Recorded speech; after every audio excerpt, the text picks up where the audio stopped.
Google का office है India के अंदर। तो इंडिया एक बहुत बड़ी मार्केट बन चुकी हुई है। इंडिया के अगर आप हालात देखें, इंडिया के अंदर करप्शन भी है, महंगाई भी है, बेरोज़गारी भी है, लोगों के पास रहने के घर नहीं है। सलाम नमस्ते सत श्री अकाल, मैं हूँ सिद्धू रेवोल्यूशन टीवी के साथ। आज हम बात करेंगे कि इंडिया एक वक्त था जब लार्जेस्ट एक्सपोर्टर था आईफोन का। अगर आज हम लोग बात करें तो सेकंड नंबर पर वो आ चुका है सेल फोन की मैन्युफैक्चरिंग के अंदर, सेल फोन की प्रोडक्शन के अंदर। आइए जानते हैं कि पाकिस्तानी अवाम इस चीज़ के बारे में क्या राय रखती है कि इंडिया दिन ब दिन टेक्नोलॉजी में आगे बढ़ता जा रहा है और पाकिस्तान हमें उतना ही पीछे जाता हुआ नजर आ रहा है। अस्सलाम वालेकुम। जी वालेकुम सलाम। क्या हाल है आपका? अल्हम्दुलिल्लाह जी, आप सुनाएं। मैं ठीक ठाक। क्या करते हैं आप? मैं जॉब करता हूँ FMCG सेक्टर से हूँ। कि आप जॉब करते हैं। मेरा आज का सवाल ये है कि अगर हम बात करते हैं इस वक्त पाकिस्तान की, तो इस वक्त पाकिस्तान में कोई ऐसी इंडस्ट्री नहीं है जो कि लोकल हो। अगर लोकल है भी है तो कह लें कि बहुत महंगी हैं। गाड़ियाँ भी हम कुछ लोकल बनाते हैं, जैसे कि सुजुकी वगैरह हैं, तो काफ़ी महंगे दाम हम लोगों को मिल रहे हैं। मोबाइल इंडस्ट्रीज हमारे मुल्क में बिल्कुल भी नहीं है, हम दूसरे मुल्कों से स्पेयर पार्ट उसके मंगवाते हैं। अगर हम इंडिया की बात करते हैं तो इस वक्त India second largest mobile manufacturing बन चुका है। क्या कहना चाहते हैं इस चीज़ के बारे में? देखें, बात ये हम आज भी जो है वो इंडिया की आपने बात की है, इंडिया को आप बार बार कह रहे हैं। इंडिया इस टाइम IT का एक बहुत बड़ा हब बन चुका हुआ है। जो अब नेक्स्ट जनरेशन की वॉर्स हैं वो ये गन्स की और फाइटिंग्स नहीं रह गई। अब बात ये कि आपकी इकोनॉमी की फ़ाइट है, आप अपने मुल्क को रैंकिंग पे किस लेवल पे लेके आते हैं। अब आप देखें कि इंडिया के अंदर इस टाइम कितने बड़े बड़े माइक्रोसॉफ्ट का जिस तरह होता है, गूगल का ऑफिस है इंडिया के अंदर। तो इंडिया एक बहुत बड़ी मार्केट बन चुकी हुई है। इंडिया के अगर आप हालात देखें, इंडिया के अंदर करप्शन भी है, महंगाई भी है, बेरोज़गारी भी है, लोगों के पास रहने के घर नहीं है। इवन के एक अच्छी खासी एक स्ट्रेंथ है इंडिया के अंदर जिनके पास वॉशरूम्स नहीं है यूज़ करने के लिए। तो हमारे पास तो अल्लाह पाक की दी हुई हर नेमत है, सिर्फ क्या है सब्र शुक्र नहीं है। हमारे अंदर से एक सब्र शुक्र जो है वो पहले इंडिया ने आईफोन की इंडस्ट्री चाइना से उठवाकर अपने मुल्क में लगाई और कह लें कि बहुत सस्ता सारा कुछ किया उन्होंने वहाँ पर। अगर हम यहाँ पर बात करें टेक्नो, जो कि एक चाइना की मदद से हम लोगों ने कंपनी बनाई हुई थी, रॉ मटेरियल ना होने की वजह से वो भी कोलैप्स होगी पाकिस्तान के अंदर। वहीं पर अगर देखा जाए तो एप्पल स्टोर ओपन हुआ है इंडिया के अंदर, दिल्ली और मुंबई के अंदर, साथ में आईफोन मेड इन इंडिया लिखा हुआ है। दिन ब दिन इंडिया तरक्की करता जा रहा है, स्पेशली टेक्नोलॉजी के हवाले से हम टेक्नोलॉजी में बहुत पीछे जाते जा रहे हैं। बिल्कुल, आपने बड़ी प्यारी एग्जांपल दी। जैसे मैंने अभी आपको कहा है कि अब जो भी हमारी अब पावर्स हैं, सुपर पावर्स हैं, वो फाइटिंग्स नहीं कर रही। अगर आप देखें एप्पल, आप बात कर रहे हैं, एप्पल अमेरिकन प्रोडक्ट है, उसको सबसे पहले उसी की सुपर पावर ने कम्पीट किया है, मेड इन चाइना। ये मैं समझता हूँ कि एप्पल के लिए एक बहुत बड़ा थप्पड़ कह लें या क्वेश्चन मार्क कह लें कि इतनी सुपर पावर अपना ही ब्रांड चाइना से बनवा रही है। तो इस मैसेज को हम देखें कि हम अपने आप को इतना स्ट्रॉन्ग करें कि बाकी जितनी भी स्ट्रॉन्ग ममालिक हैं, सुपर पावर्स हैं, वो हमारे पास आएँ, वो हमसे बनवाएं। देखें, टेक्सटाइल सेक्टर था हमारा, बड़े बड़े ब्रांड्स थे पाकिस्तान में बन रहे थे, बांग्लादेश मूव करके, इंडिया मूव करके। हमारे पास लेबर है, हमारे पास स्किल्स है, हमारे पास मेहनती लोग हैं, हमारे पास एटमॉस्फेयर है, हर चीज़ है अल्हम्दुलिल्लाह हमारे पास। अब क्यों गवादर पोर्ट पे काम हो रहा है? क्योंकि अल्हम्दुलिल्लाह हमारे पास पोर्ट्स हैं पड़ी, एक भी नहीं, कासिम पोर्ट है, गवादर पोर्ट है। सिर्फ क्या है, हमारे हुक्मरान जो हैं वो दीमक की तरह, लोगों को अवेयरनेस नहीं थी और हमारे ही राइट्स थे, हम नहीं बोल पाते थे। अब आप देखें कि कहीं आपने ऐसा देखा होगा कि अपनी ही कौम के ऊपर उसी की जो है आर्मी और उन्हीं के जो इदारे हैं वो डंडे उठा के फिर रहे हैं, लेकिन लोग फिर भी सब्र का मुजाहरा कर रहे हैं। वो बार बार फिर भी कह रहे हैं हम ये नहीं करना चाहते थे। मैं बीइंग खुद जो है वो आर्मी को भी सपोर्ट करता रहा हूँ, लेकिन जब हमारे अगेंस्ट हो रहे होंगे तो जाहिर सी बात है ना, फिर हमें पाकिस्तानी होने पर भी दुख होता है, शर्म आती है। आज आप कहीं भी बाहर चले जाएँ, किसी भी गल्फ़ कंट्रीज़ में चले जाएँ, यूरोप में चले जाएँ, जब आप अपने आप को पाकिस्तानी इंट्रोड्यूस करवाते हैं तो आप बहुत ज़्यादा जो है ना वो कंपैरिजमेंट बहुत ज़्यादा होती है, क्योंकि हमने कुछ कॉन्फिडेंस होता है कि मतलब मैं किसी को बताऊंगा कि मैं पाकिस्तानी हूँ तो ब्लडी पाकी जो है ये वर्ड यूज़ किया जा रहा होता है। तो इस चीज़ को हम लोग ही कौम ही सही कर सकते हैं ना। हम अपने मुल्क में देखें कचरा फेंकते हैं, कहीं बाहर जाते हैं या किसी मॉल्स में जाते हैं, हम वहाँ पे क्यों नहीं कचरा फेंकते? क्योंकि हम अपने घर को साफ़ कर लेते हैं, वही कचरा उठा के हम बाहर फेंक देते हैं। तो रेक्ट्स हैं जो दूसरे को मैसेज पहुंचाते हैं। आपका एक अच्छा अमल किया हुआ किसी को अट्रैक्ट कर सकता है, वो आपकी तरफ एडमायर हो सकता है, वो आपकी ये भी एक सदका जारी है, ये भी एक नेकी है कि आपके किसी अच्छे इक़दाम को कोई दूसरा जो है वो अडॉप्ट करे और ये उसको देख के कोई और करेगा, तो ये एक चेन है जो चल रही होगी।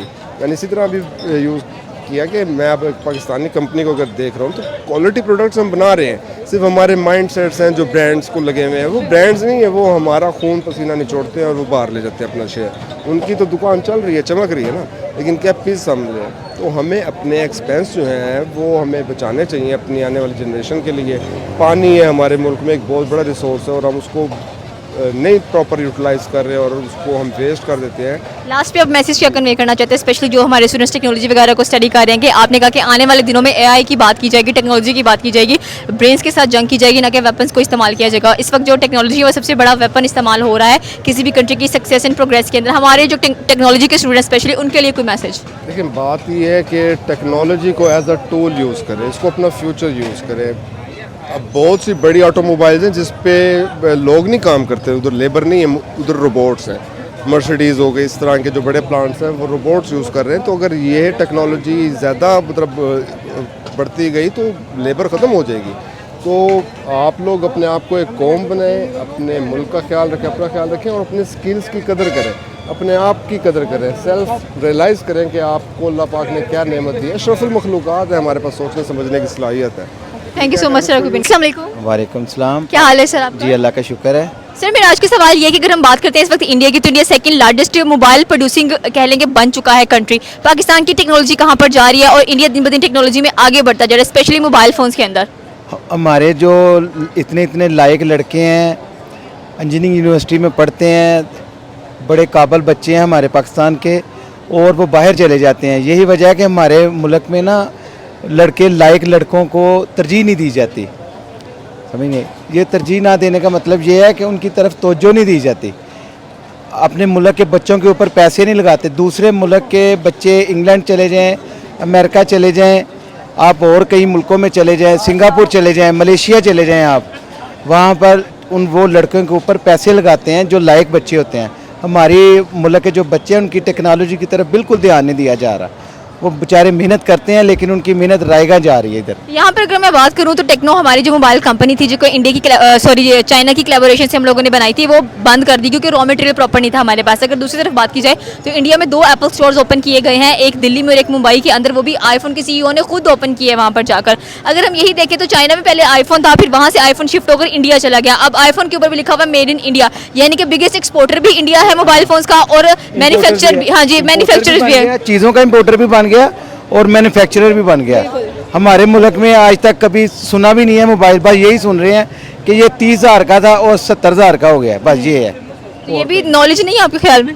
हाँ, ये तो है कि अपना टेक्नोलॉजी बिल्कुल फेल जा रही है हमारे मुल्क की ना, तवज्जो नहीं दी जा रही। तो हम फिर क्या करें? देखिए आपस में ये पार्टियां लड़ने झगड़ने में मसरूफ़ हैं और अपने हमारे मुल्क के जो नौजवान हैं उनको इतनी मुश्किलात में फंसाया जा रहा है, महंगाई के मुश्किल दौर में फंसाया जा रहा है कि बेचारे वो लायक होने के बावजूद कुछ नहीं कर सकते। तो आने वाले दिनों में अगर देखा जाए तो जंग सिर्फ टेक्नोलॉजी से होगी, ना कि वेपन्स इस्तेमाल की जाएंगी। फिर हम क्या करें? हम तो सबसे दौड़ में पीछे जाते जा रहे हैं। वाला वक्त ही कंप्यूटर का आने वाला है और बच्चों को कोशिश करनी चाहिए कि हुकूमत को भी कोशिश करनी चाहिए टेक्नोलॉजी में ज़्यादा से ज़्यादा मेहनत करके बच्चों के ऊपर तवज्जो दें। Thank you so much sir. अस्सलाम वालेकुम। वालेकुम सलाम। क्या हाल है आपका? अल्हम्दुलिल्लाह। सर मेरा आज का सवाल ये है कि अगर हम बात करते हैं टेक्नोलॉजी की, स्पेशली मोबाइल इंडस्ट्री की, तो इंडिया सेकंड नंबर पर आ चुका है मोबाइल प्रोड्यूसिंग कंट्रीज के अंदर। क्या कहना चाहते हैं कि इंडिया दिन ब दिन टेक्नोलॉजी में इजाफा करता जा रहा है अपने आप? हमसे काफ़ी हद तक बेहतर जा रहा है। उसकी टेक्नोलॉजी देख लो, उसने गाड़ी लॉन्च कर दिया, हम तो अभी भी पीछे बैठे हुए हैं उससे काफ़ी ज़्यादा। और इंडिया की जो यूट्यूब, फेसबुक, व्हाट्सएप अर्निंग है वो हमसे काफ़ी ज़्यादा है। इंडिया को देख लो तो 70% जा रहा है ऊपर हमसे, ऑलमोस्ट 70% ऊपर जा रहा है। पाकिस्तान की जनरेशन जो आज भी टिकटॉक पे लगी हुई है और मैक्सिमम अगर हमारी जनरेशन यूट्यूब पे है तो वो 20 to 25% से ऊपर नहीं गई अभी तक। अगर देखा जाए तो आपने कहा कि इंडिया आधे से ज़्यादा जो अपनी अर्निंग है वो टेक्नोलॉजी से कर रही है, ये बात बिल्कुल दुरुस्त और वाजिब भी है कि यस इंडिया टेक्नोलॉजी में बहुत आगे। जनरेशन तो सारी, उनकी जो यंग जनरेशन है वो तो सारी यूट्यूब से अर्निंग कर रही है और हमसे अच्छी अर्निंग कर रही है। वो आप चांद एक को देख लें, वो तो गाड़ियों तक पहुंच गया। ये 18, 19, 20 साल का बच्चा जो है वो गाड़ी ले रहा है। हमारे 18, 19 या 25 साल की रेंज का लड़का जो है या लड़की जो है वो 20 से 25 हज़ार की नौकरी ढूंढ रहे हैं और वो भी मोस्टली को मिल नहीं रही। आप सोसाइटी में देखें मोस्टली तो सुसाइड हो रही है इसकी वजह से। तो तो क्या करें हम लोग? जैसे कि मैंने कहा कि यहाँ पे अगर टेक्नोलॉजी की बात की जाए पाकिस्तान के अंदर, तो हमारी बहुत सारी ऐसी टेक्नोलॉजी बेस्ड इंडस्ट्रीज हैं जो कि बंद हो चुकी हैं क्योंकि प्रॉपर रॉ मटेरियल हमारे पास अवेलेबल नहीं होता। वहीं इंडिया की बात करें, 2 एप्पल स्टोर्स उन्होंने ओपन कर लिए हैं। साथ में चाइना से उठकर आईफोन की इंडस्ट्री इंडिया शिफ्ट हो गई है। इंडिया बिगेस्ट एक्सपोर्टर भी बन चुका है आईफोन का, टेक्नोलॉजी का। साथ में कह लें कि उन्होंने अब बिगेस्ट मैन्युफैक्चरर में भी उनका नाम आता है। देखिए मैम, हमारे पास तो हमारी गवर्नमेंट सपोर्ट ही नहीं कर रही। इवन कि वो बैकफुट पे लेके जा रही है। जो सबसे थका हुआ इंसान होता है उसको इस इंडस्ट्री का जो है उसको प्राइम मिनिस्टर बना दिया जाता है। अगर कोई अच्छा हो जो उसको, जिसके पास इस इंडस्ट्री की डिग्री होगी, वो इसको देखेगा कि ये क्या करना है। जिसके पास डिग्री नहीं है, जिसको पता ही नहीं है कि करना क्या है, तो उसको क्या पता। अब देखिए वो सिंध का एक बंदा बना हुआ है, वो आई थिंक वो उसका MQM का भाई, उसको क्या पता क्या है ये, वो तो उसकी फील्ड नहीं है। यंगस्टर हो, कोई ऐसा हो जिसने फील्ड में मैक्सिमम तालीम ली हो, तो वो बेहतर कर सकता है। आपको क्या लगता है कि आने वाले दिनों में अगर कोई हमसे पाकिस्तान से बात करेगा तो टेक्नोलॉजी की बेस पर करेगा या कहेगा कि चले वेपन की बेस पर हम आपसे जंग कर लेते हैं? नो मैम, मैक्सिमम जो हमारी बात होगी वो टेक्नोलॉजी की बेस पे होगी। या वेपन की जंग नहीं आएगी, क्योंकि वेपन की जंग से बेहतर है टेक्नोलॉजी की जंग। आज टेक्नोलॉजी को देख लिया आपने, टेक्नोलॉजी के पीछे रहने की वजह से हम इकोनॉमी में जीरो हो गए हैं। इन्फ्लेशन हमारी सबसे ऊपर चली गई है।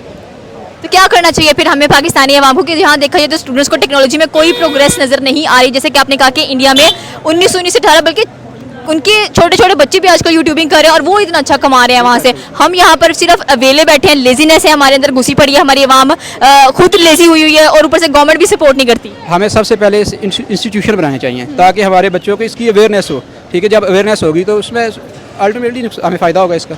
हमारे बच्चे जो हैं वो काम करेंगे तो उसको पैसे मिलेंगे इससे।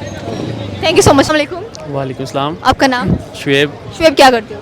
मेरी दुकान है। ओके, चले मेरा आज का सवाल ये है कि अगर हम बात करते हैं टेक्नोलॉजी के लिहाज से, तो इंडिया ने सबसे पहले बड़ा एक्सपोर्टर बना आईफोन को लेकर। ठीक है, अब अगर बात करते हैं तो मोबाइल मैन्युफैक्चरिंग के अंदर इंडिया दूसरे नंबर पर आ चुका है। इंडिया दिन ब दिन टेक्नोलॉजी में तरक्की करता जा रहा है और पाकिस्तान पीछे जाता जा रहा है। क्या वजूहत है? क्योंकि पाकिस्तान में मोबाइल बहुत महंगे हो गए हैं, जिसकी वजह से लोग मोबाइल परचेज़ नहीं कर रहे, तो वो कह रहे सस्ते होंगे फिर परचेज़ करेंगे। तो पाकिस्तान में देखिए हम मोबाइल तो ले लेते हैं, लेकिन हमने कभी ये नहीं सोचा कि हमारे मुल्क में भी अपनी कोई इंडस्ट्री होनी चाहिए। जैसे आईफोन के 2 स्टोर्स कह लें कि इंडिया में ओपन हुए हैं, ये सबको पता है। एक दिल्ली में हो गया, एक मुंबई में हो गया।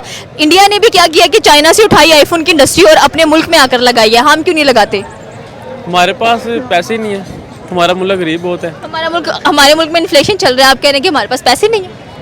बस ऐसा ही है, हालात बहुत ख़राब है, महंगाई हर तरफ है, तो कंपनी कहाँ से बनेगी आईफोन की। लेकिन कहने को तो हम ये कहते हैं कि इंडिया सबसे बड़ा मुल्क है, उसकी आबादी देखिए आप, वहाँ के लोग अपनी ज़रूरियात पूरी कर रहे हैं। बस अब मैं क्या बताऊँ इसके बारे में तो आपको। हमारी हुकूमत क्या कर रही है यहाँ बैठ कर? हमारी हुकूमत बस कुछ भी नहीं कर रही। और हमारे यूथ, हमारे स्टूडेंट्स वो क्या कर रहे हैं? हाँ जी, हमारे यूथ, हमारे स्टूडेंट्स क्या कर रहे हैं? उसमें कुछ भी नहीं, बस सब वेले हैं, कोई काम कार नहीं है उनको। तो उनको मौका नहीं देना चाहिए?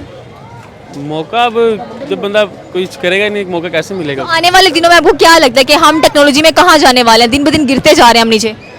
आने वाले वक्त में बस टेक्नोलॉजी है कि जो आगे है वो पीछे आएगा मुल्क, बजाय आगे जाने के। तो अब मुल्क आगे या पीछे है?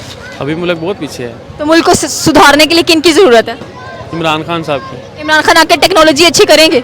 हाँ बिल्कुल करेंगे। पहले किया उन्होंने? पहले बिल्कुल किया है। क्या किया उन्होंने? पहले उन्होंने बहुत कुछ किया है। उन्होंने वो यतीम खाने बनाए हैं, ठीक है, मुल्क का कर्जा उतारा है। 80 कितना कर्जा उतार दिया उन्होंने इस वक्त तक पाकिस्तान। आपको क्या लगता है कि नरेंद्र मोदी जो कि इंडिया के प्राइम मिनिस्टर हैं, उन्होंने अपने मुल्क के लिए इतना कुछ किया? जैसे कि मैंने कहा कि टेक्नोलॉजी की जंग होगी आने वाले दिनों में और उसी जंग में वो आगे बढ़ते जा रहे हैं। हमारे ऊपर अगर जंग का समा आता है तो क्या हम लोग बंदूकें उठा लेंगे जंग के लिए या हम भी टेक्नोलॉजी की जंग लड़ेंगे? टेक्नोलॉजी हमारे पास है ही नहीं कुछ भी। तो मतलब हम बंदूकें यूज़ करेंगे? जाहिर बात है। तो इस तरह तो हम पीछे हारने वाले हैं बहुत बुरे। बस इमरान खान साहब आएंगे सब कुछ सही होगा, उसके अलावा कुछ नहीं सही नहीं हो सकता। Thank you so much.